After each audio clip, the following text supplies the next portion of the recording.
So I've often been asked this question, and different garages have different levels of competency, the same as any trade in the world. But what you might find is if you go to one garage, it's not that they're incompetent, it's just they have done all the tests they're doing, or they're capable of doing, or the equipment to do. Yeah, there's no doubt there is some incompetence out there. We see it all the time. But the biggest problem is the customer has to go to somewhere that's going to be able to do the job. If it's the customer that decides, is there any comeback? I don't know the answer to that, because you still need your car fixed. You still need to find out what it is. They still have to do their test. They have to apply time, which costs money.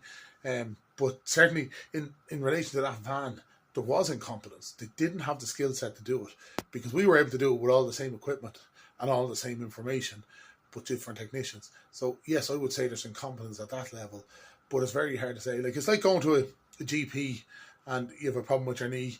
There's only so many tests the GP will do, and then they send you to a specialist or a consultant who can do more than than the GP can do. Similar, but when it comes to incompetence, very hard to prove and very hard to say without knowing the scenario. So this is actually a regular scenario we see.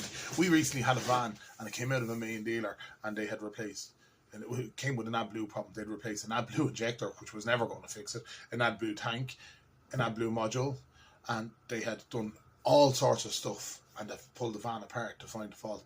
They damaged wire and all sorts of crack, and they couldn't fix it because the reality was they read the faults on the computer and replaced the part that it wasn't talking to. But it was actually two broken wires that had caused the problem. Now, it took us probably 6 hours, maybe 7 hours to find that fault, and then it took us a couple of hours to fix it and put everything back in place. But they had spent thousands, like this man says, paid 500 or 600. We fixed it. That problem was ongoing for months and months. So you can't just plug a computer in and read the faults. That's like Russian roulette. You plug it in, might be a bullet, there might not be a bullet. It's not something I'd recommend doing, but absolutely, there's nothing cheap about a diagnostic plug in and change the part.